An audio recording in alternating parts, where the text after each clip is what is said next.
They're not trying to teach students how to use the tools. They're trying to teach students how to think about AI, how to evaluate bias, understand trade-offs, question the outputs, and decide when not to use it. Hit it! That's what I'm talking about. Wait! Okay, now, from the beginning. Hit it, boys.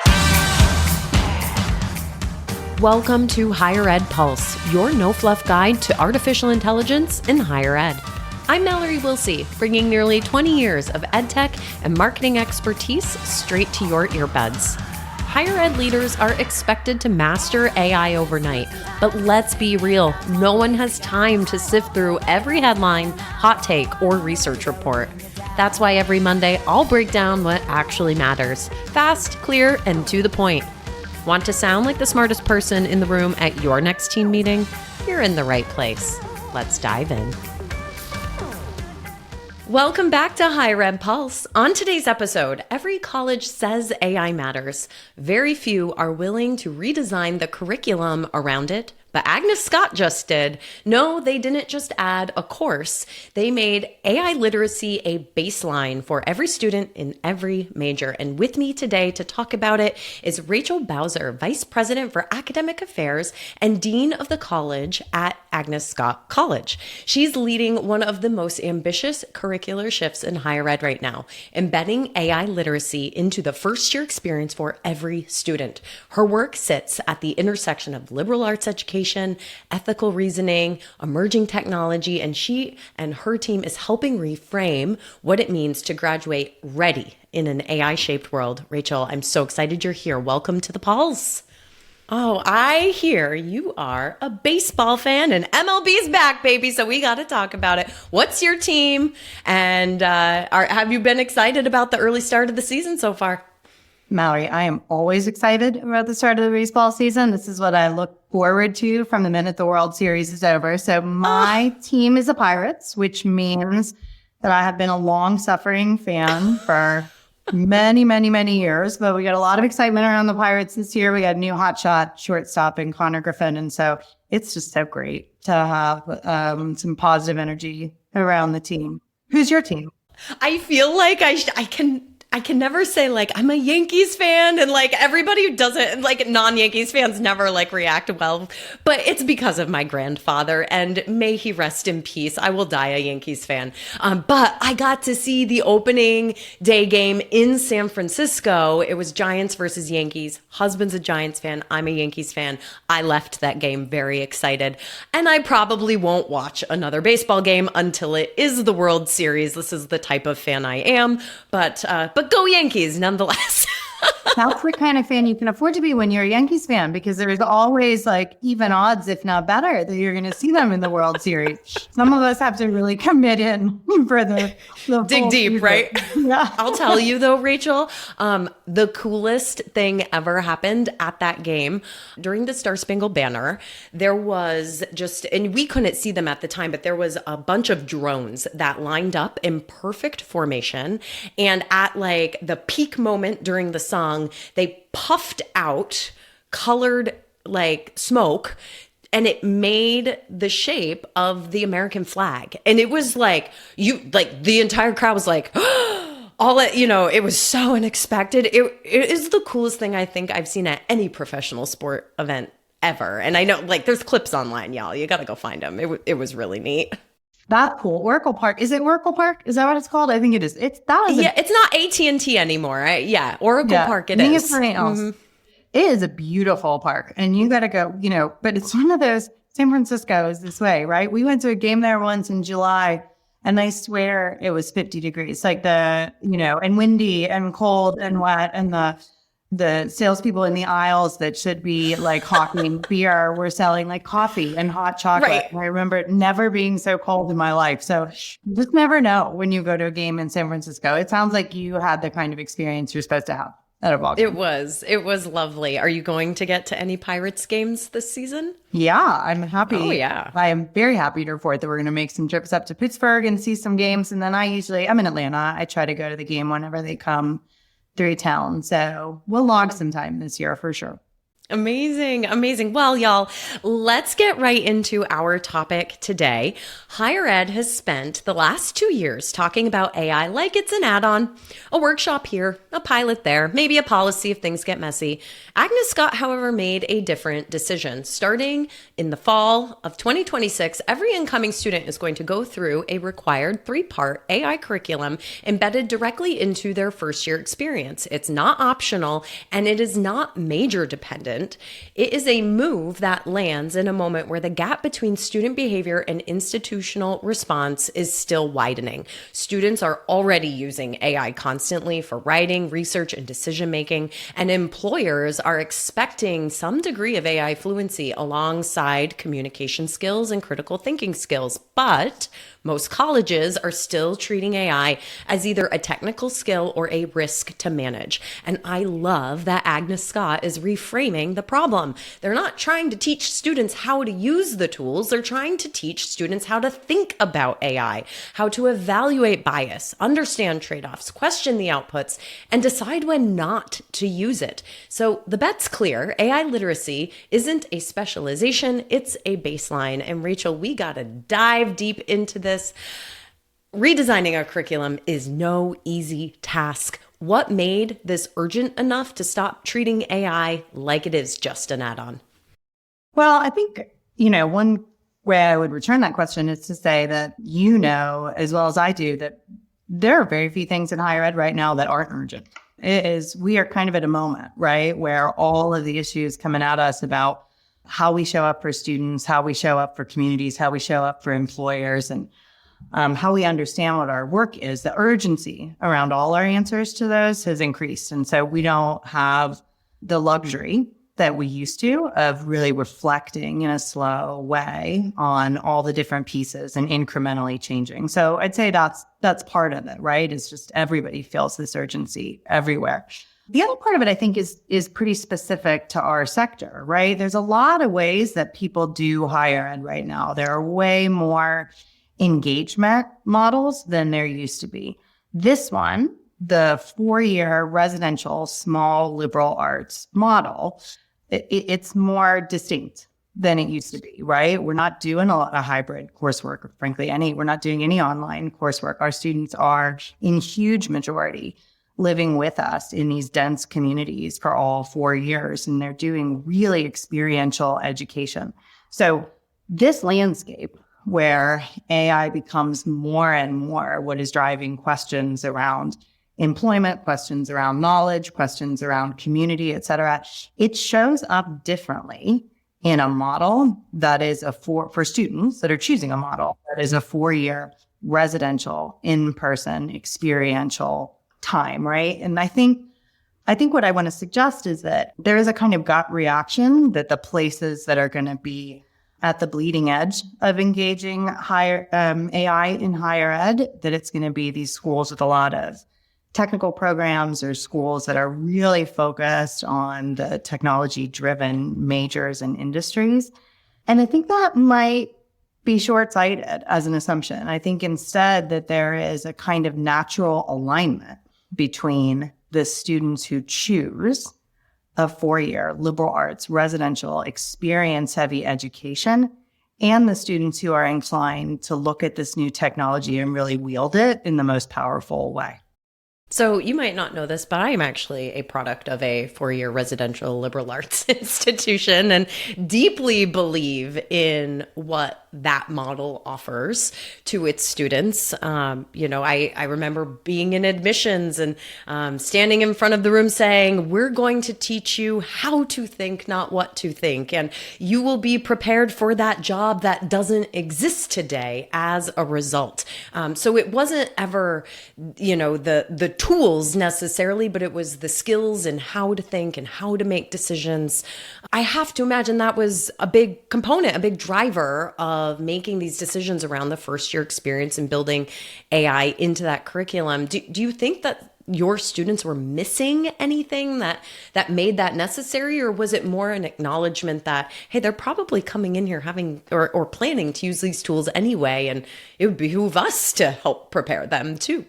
Yeah, so that's a good question. And I think, I probably wouldn't frame it as a deficit model. I would probably frame it as look, every year, it's one of the miracles of the job is that every year we get to meet a whole bunch of new strangers, and we don't know what they know. And we know they're going to be different than the strangers we met last year and different than the ones that come in the next year. And we know that the questions are going to change every single year, right? This one, whether or not it's important to have some fundamental literacy around AI use and how to interface with it. Like this one, I don't think we need to question anymore. I think we have pretty rapidly understood that this is important for us to have some shared baseline on, right? And so what are the students missing? I think that's sort of the answer. The question that we ask about all first year classes, and in some ways, the answer is always the same. The answer is they are missing or they have a desire for the kind of community experience that you get to have at a college like this. And so with that as the baseline, we get to evolve. What are the sort of most urgent questions that they need to answer in that community? So you're teaching judgment. What does a student know how to do after they have completed their first year and gone through this AI curriculum that they couldn't do before? So one of the things that I hope they know how to do is to recognize themselves with some critical distance as learners, and to think about AI in the same way they think about a lot of other tools, which is to be able to ask, where does this help me as a learner and where does this harm me as a learner, right? And are there places where I can lean on this tool in a way that is specific and individuated to my learning style? And are there places where it is always going to short circuit what should be a careful and thoughtful process, right? So there's a little bit of metacognition that I feel like we want to introduce right at the beginning. And I don't want it to be.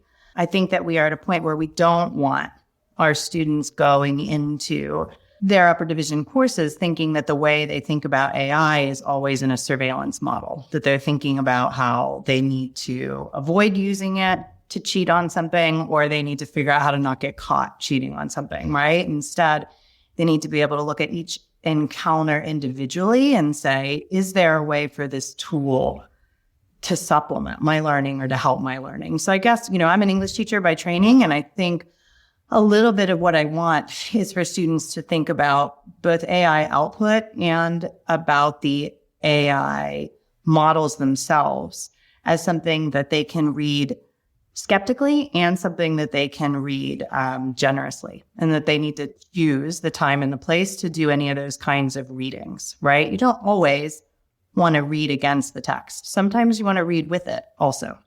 Yeah. So this episode is dropping in late April. We are in the critical weeks of yield season right now, traditional yield season, I should say. And in the college choice, right, parents and students are always asking about outcomes. They're saying, if I go to this institution, is it going to help me get a job? And there has to be some connection in the marketing of all of this, right? Like, I have to imagine that this has been pretty attractive as you have been looking to yield students these last couple months. Do you have any insights to share? Yeah. So I think that we have had in our admissions events and in a lot of our enrollment events, a lot of interest in this initiative and in more broadly how technology, digital proficiencies, AI proficiencies specifically are showing up in different aspects of the curriculum. One of the things that's been interesting for us is to notice how quickly and keenly potential students and their supporters understand that as important as the conversations have become around AI literacy and AI proficiency, so at the same time has risen the importance around experiential encounters in college and what it is that you learn really by being in rooms with people. What do you learn by doing hard things with people that require some courage, that requires some difference, that requires some real stress? And so there is a way in which those kind of resilience skills and those soft skills and those communication skills have bubbled up, at least in our conversations in this recent yield cycle, as clearly more important to folks than they ever have been before. And I think what we're able to offer and what we're able to assure people is that we found a way with this initiative in this first year curriculum to ensure some level of literacy and to ensure some ability to do that evaluation, while at the same time ensuring that we are making sure you get all the benefits of being in a dense community like this, being in small classes, being face-to-face. So curriculum change, I've never done it, but I can't imagine it's easy. So let's get real for a second. What was the process like to add this to the first year experience? Did any resistance show up internally, or was it actually easy? Was everyone, on board from idea to implementation? Well, we never have everybody on board for my implementation. So wouldn't it be nice?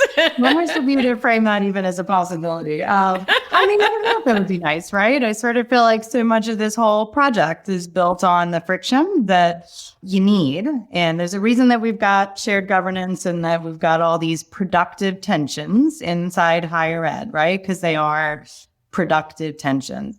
Here's the thing that I think we're really good at Agnes Scott and that we're lucky to have that made this possible. As you know, and as I know from my own experience, one of the things about a small 4-year liberal arts education that is so great is that there's space in the gen ed for a lot of exploration. So people get to make a lot of choices about what they take. We don't have a real lockdown set of requirements, et cetera. At the same time, at Agnes Scott, we've made a commitment to having a few things be absolutely universal across the curriculum. Some of those are the kind of high impact experience things that we know are typically opt-in. So things like study abroad, things like internships, et cetera. We've developed some programs so that all of our students in their first year, they go on an international trip with their class and with the faculty member who's leading a class around that content. In their sophomore year, all of our students have a workplace experience where they go to some business or nonprofit or other kind of organization in Atlanta, and they get a sense of what it means to work there, right? So we have extended that same kind of commitment to universal access to these courses in our first year curriculum, our Summit 110 and Summit 120, which are doing some academic foundations and some career preparedness. So that just seemed like the right place for this content. Because those courses are oriented around academic preparedness and around early career ideation, there is a needs must evolve premise that is built into them pretty much in every cycle. Early career ideation changes every year. What it means to be academically prepared changes every year with the advent of new tools and new questions. So I think we have a team that is used to evolving that content in response to what's happening in the world. That part isn't hard, and to finding somewhere to put it isn't hard. What is hard is questions with our community internally, and that's faculty and staff and students, about what is the difference between having literacy about a tool and having proficiency in a tool. What matters when you ask somebody to develop an ethical, evaluative capacity about a tool, and then they decide that their ethical evaluation is that they don't want to use it, right? And we have to find some ways to be honest about what are we asking students to do? How far are we comfortable asking them to go, incorporating technology into their workflow? And how much do we need to trust that we equip them with how to think? And then they make the decisions that evolve along with them as the time is right. Oh, and proficiency in a tool that's just changing every day too, keeping up with that. Totally. I think that's part of it too. We're going to be working on this content over the course of the summer, but we know that number one, we'll need to, because we will need to be adapting right up until the moment in which we start delivering it. And number two, some of these broader questions that are about judgment and critical thinking and ethics, we know how to get our arms around those. We can hold on to those in a slightly different way than we want to attempt to or purport to hold on to a tool that has to evolve faster than we can respond. Did you have to cut anything to make room for this in the program? I would say that we evolved some things and not that we cut anything, right? So I would think about this as, what it meant to do thinking about AI in the professions last fall might have meant something about how you use AI to work on your resume. Now, I think we ask that question and it means, how do jobs look differently? How does the career you're thinking about going into potentially going to require you to engage this in a different way or be shaped by this? So I think it's more of an evolution of topic than it is a cut. Are you assuming the majority of students are coming in already with some level of, AI usage, and that can be a whole spectrum, a whole range, personal or school, etc. But like, is that a baked in assumption? No, that is not an assumption. I think we try very hard not to assume too many things about baseline knowledge just as a starting point at the college. And I think that helps us create a little bit more shared ground going into stuff. I think that in a lot of ways, what we can assume is we can assume students have been engaging with AI more than they know they have, right? That's an assumption. I think some of them we will be very aware of what active choices they have been making to use AI to help with any number of tasks.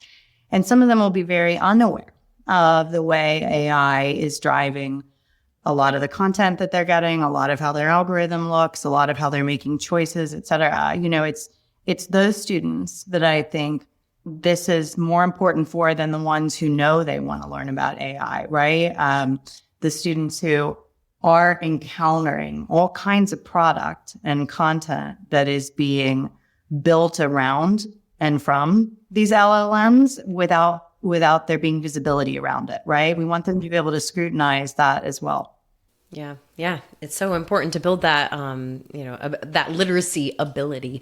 Wow. So I can't imagine other schools aren't going to try and replicate this or are in the process of developing their version of a first year experience.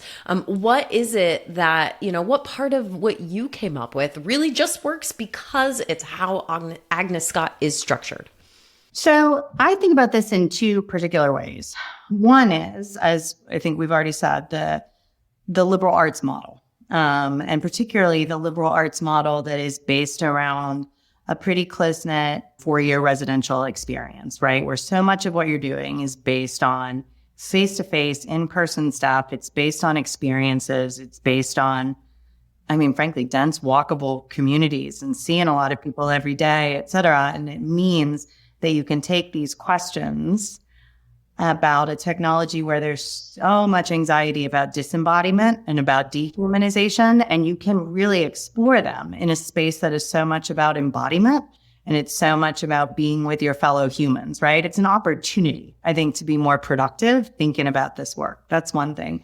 The other thing is that I think this college has really committed to universal experiences and universal access. And I think that is radical for higher ed, which I think has made a lot of progress in this space, but is like fundamentally a gatekeeping industry. I think that we all still have so many instincts to evaluate ourselves based on selectivity, based on who we're saying no to, and not to promote the things that we've made accessible to everyone and not to promote universality. And so I think the thing about AI that can be very scary in this context is it radically changes a model that had been about scarcity of knowledge or scarcity of content.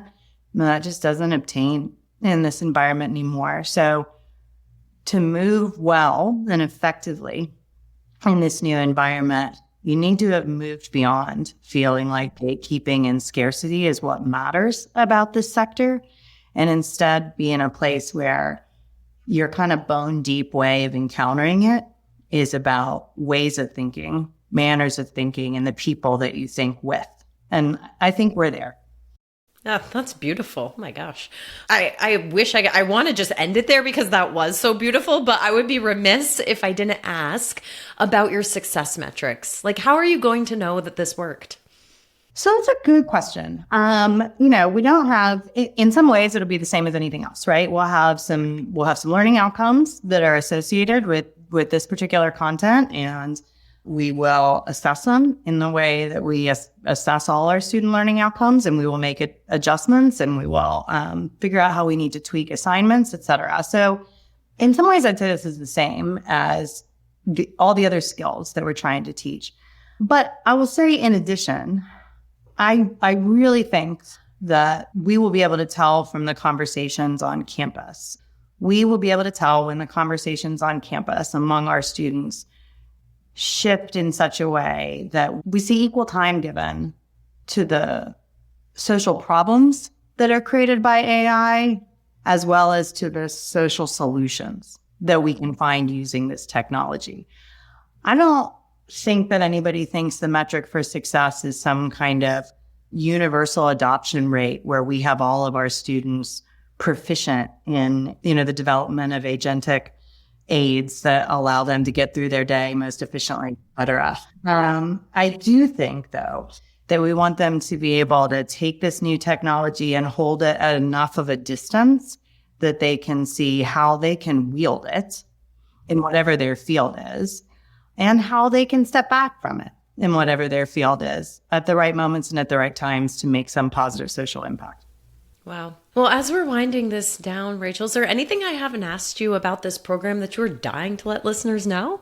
You're generous to ask that. I don't think so. You've asked so many good questions, and I think this is such a good, productive conversation. I'll say that I do think, a lot of the folks that you've been talking with about AI, I've listened to a lot of your recent conversations, and so much of the discussion has been so rich around the areas of, what workflows on a campus are and are not well suited to efficiency gains if we implement AI in the right way, right? And I think I would encourage folks to think about the fact that their campuses are great lab models for these conversations for students, right? Like some of these things that we really struggle with, like how do we deal with privacy and surveillance when we think about how to optimize workflows? How do we deal with environmental impact? How do we deal with labor displacement, et cetera? You can use your own campus as a way to help students think about how real life organizations encounter these issues. There is the privacy of FERPA protected data is one of those things that is kind of more immediately relevant to students than a lot of more abstracted concepts, right? And so using the way different offices have thought about implementation and adoption and integration is a great way to help students sort of see some real life examples of when work is made easier and when you just can't find a way to do it yet. And arguably, like, these are the case studies and the use cases that are actually much more complicated than what they might experience at a small startup or, even at a Fortune 500 that has, just different abilities to move in different ways. I think that's a brilliant idea, Rachel. And gosh, I wonder how you build that into the curriculum. Me too, right? Mallory. I've been trying to think about my registrar's office is the one that I think of right away as just awash and a lot of processes that in theory could be automated, could make the jobs in that office a lot more pleasant, could give them a lot of time to free up a lot of things. And also I can think of so many disasters that would happen if we tried to automate too much too fast, et cetera. And, so I'm thinking that we're going to have the registrar be a guest speaker in a lot of classes next year as a way to think through some of this. Well, gosh, you're going to have to come back in a year and let us know how the first cohort's gone, right? Because I am so curious what anecdotal feedback you're going to get from these students, what use cases you have, integrated into this at higher ed or not. This is just really forward thinking to build this in. And, so I kudos, not that you need my kudos, but kudos to you and your team for doing the hard work to get this into the curriculum for the benefit of the student. Because don't we all just keep saying that's why we're here, right? That's a mission of why we're here. And you guys are putting it into practice. Yay, great work. Well, I appreciate that framing very much. And I'll be so happy to come back and talk with you about what worked and what didn't work and how the Yankees and the Pirates finished their respective seasons. That's right. Wait, are we predicting the World Series, the final two right now? I don't know. This is it. I don't even know if they're in the same league. This is the level of fan I am. Okay. It's got to be the most statistically improbable World Series that there is, but it is. There's a non-zero. It's a possibility. Okay. Possible. Yeah.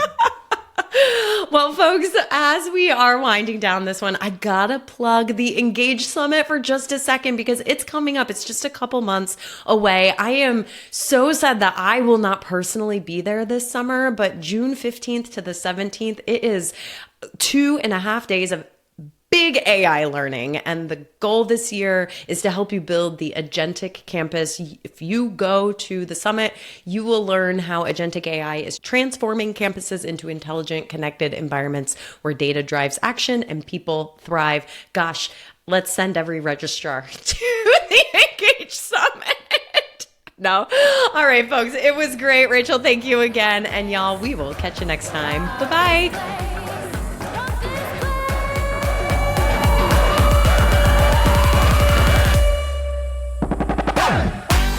Thanks for listening to the Higher Ed Pulse. The show is a proud member of the Enrollify Network, home to Higher Ed's largest collection of podcasts. Enrollify is where higher ed goes to grow.